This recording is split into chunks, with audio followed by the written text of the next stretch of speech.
Greetings smartwatch fans! Ito, babalikan ulit natin ang ating H3 smartwatch. At sa video na ito, papakita natin sa inyo kung paano nga ba set up ang smartwatch nito sa ating Android smartphone.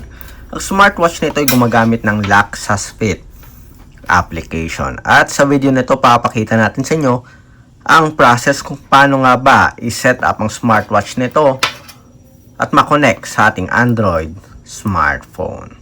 So kung may mga katanungan kayo about sa tutorial na ito, drop lang ng comment, and of course, suportahan nyo ang ating YouTube channel, ang nag-iisang Smartwatch Pinoy TV.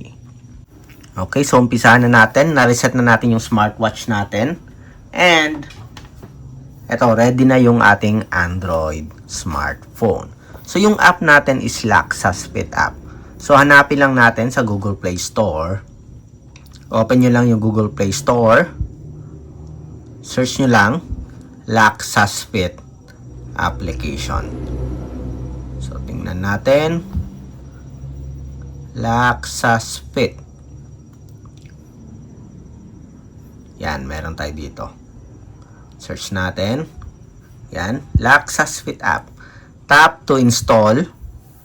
Hintayin nyo lang na makomplete yung download.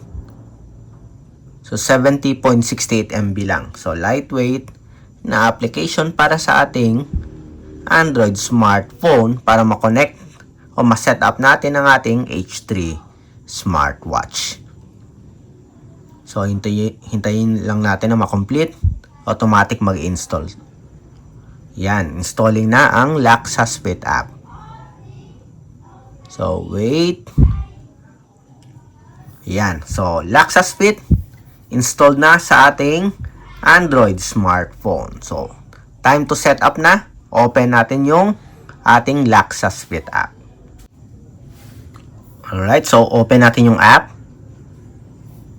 Hintayin lang natin. Then, agree tayo sa user privacy policy. Agree rin tayo dito sa location permission while using the app. At meron tayo dito for the sports or physical activity, allow lang natin. Ito naman para sa ating Bluetooth call. So kung ayaw naman ng Bluetooth call, pwede nyong i-deny ito. So sa akin, i-allow ko. Ito naman para makonect natin yung ating smartwatch. Ay allow nyo lang yung relative positioning. Then, ito naman for smart notification. Makaka-receive kayo ng message notification sa Facebook, sa WhatsApp, Twitter, or X. So, kung ayaw nyo, including na yung SMS, don't allow. Pero, susubukan natin. Allow tayo.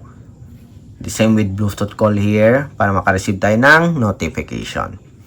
Yan. So, it is asking na mag-log in gamit yung email or Google account.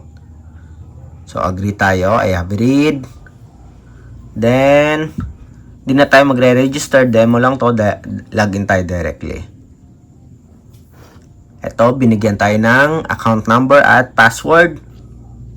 Remember nyo lang kung gusto nyo i-record yung data nyo. Then, okay. Okay.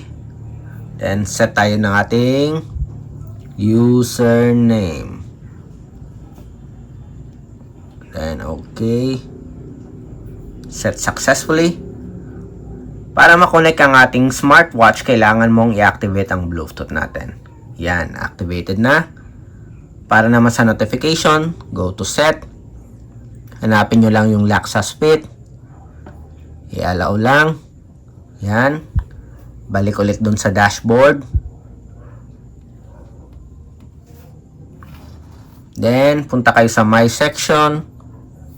Add Device. Yan. Then, go to Set. Para sa ating GPS. Go back.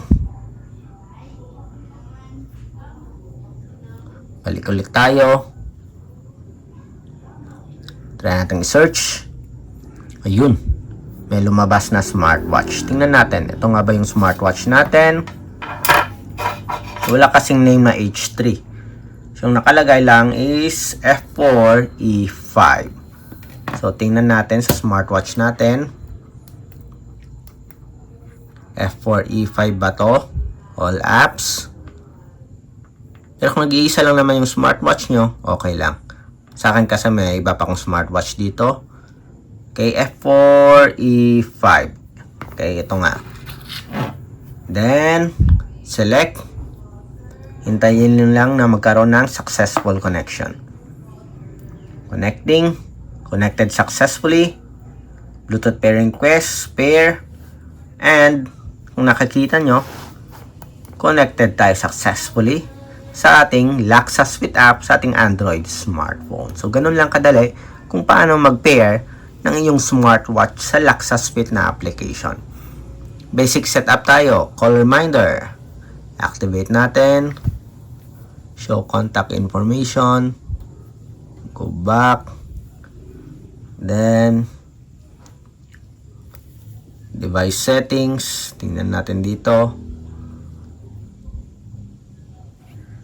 Balik ulit tayo. Okay lang. Wala namang problema dito. Set successfully. Message reminder. Activated na. Set successfully. And okay naman lahat. So, walang problema. Nakaset up lahat. Naset na yung permission. Tingnan natin. Phone book. Try nating mag-add. Import. Okay. Refresh. Synchronizing contacts. Ayun na yung smartwatch natin. Synchronizing. Tingnan natin. All apps. Dials. Contacts. Ayun. So, set successfully ang ating H3 smartwatch na set up natin ng maayos sa ating Android smartphone. Very easy. In just less than 5 minutes na set up na natin. So, kung may mga katanungan kayo about sa smartwatch na ito o yung paraan kung paano mag-set up, drop lang ng comment sa baba. And of course, support our channel, ang nag-iisang Smartwatch Pinoy TV.